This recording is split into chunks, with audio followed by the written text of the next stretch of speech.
देखिए डिवाइड के सवाल हैं, डिवाइड मीन्स होता है बाँटना बराबर-बराबर। आपके पास 4 टॉफ़ीज़ थी, 4 लोगों को बाँटनी थी, हर एक को बराबर-बराबर कितनी-कितनी देंगे? 1-1 टॉफ़ी, ठीक है? तो ये इसका मतलब होता है। आपके पास 8 टॉफ़ीज़ थी, 4 लोगों को बाँटनी है तो सबको 2-2 देंगे, है ना? क्लियर है? आपके पास 12 टॉफ़ीज़ थी, 4 लोगों को बराबर-बराबर बाँटनी है तो 3-3 देंगे। लेकिन यही जब नंबर बड़े हो जाते हैं तो कन्फ्यूज़न होने लगती है। तो इसकी ट्रिक क्या है, करते कैसे हैं कि जो नंबर बाहर लिखा होता है इसका टेबल इतनी बार पढ़ते हैं कि अंदर वाला नंबर आ जाए। ठीक है? ये डिवाइज़र कहलाता है, ये डिविडेंड कहलाता है। जो आंसर आता है वो क्वोशिएंट और नीचे बचता है वो रिमाइंडर। ठीक है? शेष।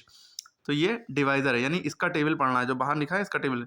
4 का टेबल कितनी बार पढ़ें कि 4 आ जाए? तो 4 का टेबल 1 बार पढ़ने पे 4 आता है। तो ये जो यहाँ लिखा है 1, तो 4 1 ज़ा 4, तो 4 का टेबल 1 बार पढ़ा, क्या आया? 4। तो ये 4 के नीचे ही लिखेंगे।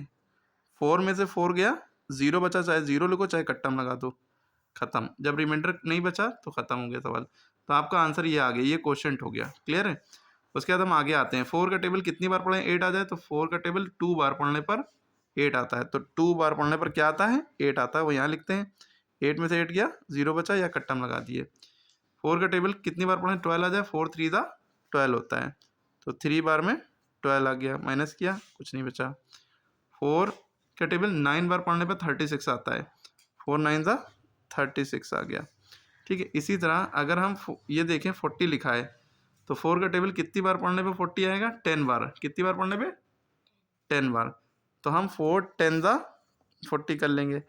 अब 40 में से 40 का 0 बचा, लेकिन अब यहाँ पे कैसे करें?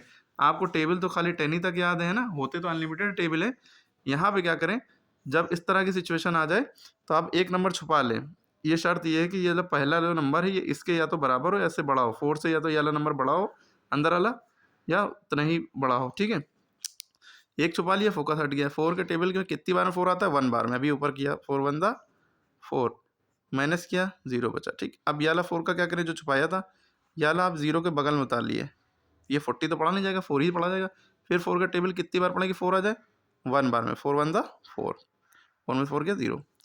इसी तरह ये 48 है। ठीक है? हमने कहा था एक नंबर छुपा लिए। 4 के टेबल में 4 कितनी बार में आएगा? 1 बार में। 4 1 ज़ा 4, 4 में से 4 गया 0, उतारा 8। ठीक है? 4 के टेबल में 8 कितनी बार में आएगा? 2 बार में। 4 2 ज़ा 8, 8 में से 8 गया, 0 बचा या कुछ नहीं। अब 4 के टेबल में 52 लाना है। ठीक है? तो आप कितनी बार में लाएंगे? या हमने कहा एक नंबर छुपा लो। अब 4 के टेबल में हमने देखा कि 5 तो आता नहीं है, लेकिन 4 आता है, यानी 5 से छोटा आता है, और 5 से बड़ा हम ले नहीं सकते। जो नंबर है उससे एक नंबर छोटा ही ले सकते हैं, या थोड़े नंबर छोटे ले सकते हैं, उससे बड़ा नहीं। तो 4 के टेबल में 5 नहीं आता, लेकिन 4 आता है। कितनी बार में 4 आता है? 1 बार में। 1 बार में कितना आता है? 4 आता है। और माइनस क्यों कर रहे थे? इसलिए कर रहे थे। अब 5 में से 4 गया, 1 बचा, 1 बचा। अब उसके बगल में ये 2 उतारा। ठीक, अब 4 के टेबल में कितना? 12 आना है। 4 के टेबल में 12 आता है। 4 के टेबल में 12 3 बार में आता है। ठीक है? टेबल एकदम दिमाग में होना चाहिए। ठीक है? 12 में से 12 गया 0, को जैसे ही 0 बचा सवाल खत्म। आंसर आ गया 13 13 13। 4 के टेबल में 60 लाना है। पहले 0 छुपा लिया। 4 के टेबल में 6 नहीं आता, लेकिन 6 से छोटा क्या आता है? 4 आता है ना। 4 2 ज़ा 8 हो जाएगा, बड़ा हो जाएगा 6 से, उससे छोटा ही रखना है। तो 4 के टेबल में 6 नहीं आता, लेकिन 4 आता है। कितनी बार में? 1 बार में। 4 1 ज़ा 4, कितना बचा? 2, उतारा 0, 4 5 ज़ा 20, खत्म हो गया। आप लोगों को ये दोनों सवाल करने हैं।